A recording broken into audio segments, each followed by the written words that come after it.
Listening practice test, languages. We don't ask ourselves where languages come from because they just seem to be there. French in France, English in England, Chinese in China, Japanese in Japan, and so forth. Yet, if we go back a few thousand years, none of these languages were spoken in their respective countries, and indeed, none of these languages existed anywhere in the world. Where do they all come from? In some cases, the answer is clear and well known. We know that Spanish is simply a later version of the Latin language that was spoken in Rome 2,000 years ago. Latin spread with the Roman conquest of Europe, and following the breakup of the Roman Empire, the regional dialects of Latin gradually evolved into what we now know are the modern Romance languages: Sardinian, Romanian, Italian, French, Catalan, Spanish, and Portuguese. A language family such as the Romance family is a group of languages that have all evolved from a single earlier language, in this case Latin.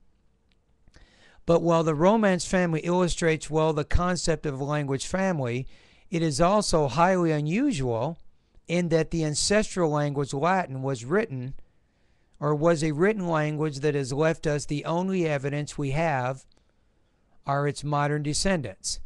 Yet even without written records, it is not difficult to distinguish language families. Similarities among certain languages in the world for hand allow us to readily identify not only the Romance family, Spanish, Italian, Romanian, but also the Slavic family, such as Russian, Polish, Serbo-Croatian, and the Germanic family, English, Danish, and German. There are, however, no written records of the languages ancestral to the Germanic or Slavic languages, so these two languages, which must have existed no less than Latin, are called the Proto-Germanic and Proto-Slavic languages, respectively. If we examine other words other than hand, we may find additional instances where each of these three families is characterized by different looking roots. So just as in the case of ham. But we also find from time to time roots that seem to be shared by these three language families, that is, the same root is found in all three families. What is the meaning of such roots? In fact, similarities among language families such as Romance, Germanic, and Slavic have the same meaning as similarities among languages in any one family. They imply that these three families are branches of an even more ancient family. In other words, a language that existed long before they in turn diversified into the modern languages of each family.